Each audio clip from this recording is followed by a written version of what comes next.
রাজনৈতিক বন্দোবস্তে এই রাষ্ট্র ব্যর্থ এবং অকার্যকর হয়েছে। এই রাষ্ট্র মানবিক রাষ্ট্রের পরিবর্তে একটা দানবিক রাষ্ট্রে পরিণত হয়েছে।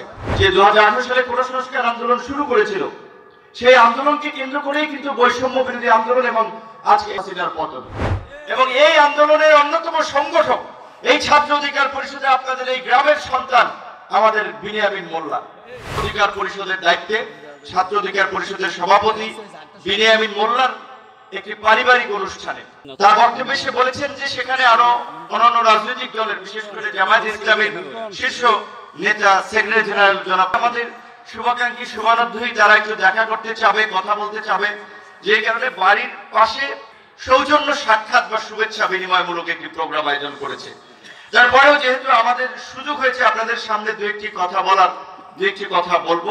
যে 2018 সালে কোটা সংস্কার আন্দোলন শুরু করেছিল, সেই আন্দোলনকে কেন্দ্র করেই কিন্তু বৈষম্য বিরোধী আন্দোলন এবং আজকে হাসিনার পতন। এবং এই আন্দোলনের অন্যতম সংগঠক এই ছাত্র অধিকার পরিষদে আপনাদের এই গ্রামের সন্তান আমাদের বিনিয়ামিন মোল্লা।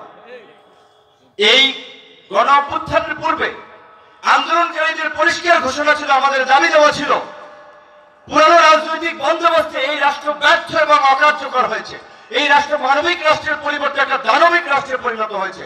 তাই এই ফ্যাসিবাদী রাষ্ট্র কাঠামোর পরিবর্তন করে এই গণ আন্দোলনে আমরা সফল হলে আমরা একটা নতুন রাজনৈতিক বন্দোবস্ত গড়ে তুলব, যেখানে মানুষের মধ্যে কোনো হিংসা, বিদ্বেষ, হানাহানি, মারামারি, ভেদাভেদ থাকবে না। কেউ ক্ষমতায় থাকার জন্য জনগণের বুকে গুলি চালাবে না, কিংবা অঞ্চলে অঞ্চলে ব্যক্তিতে বৈষম্যের শিকার হবে না। যে যার কারণে বলতে হবে যে কুড়িগ্রাম সবচেয়ে বাংলাদেশের দারিদ্র পীড়িত অঞ্চল।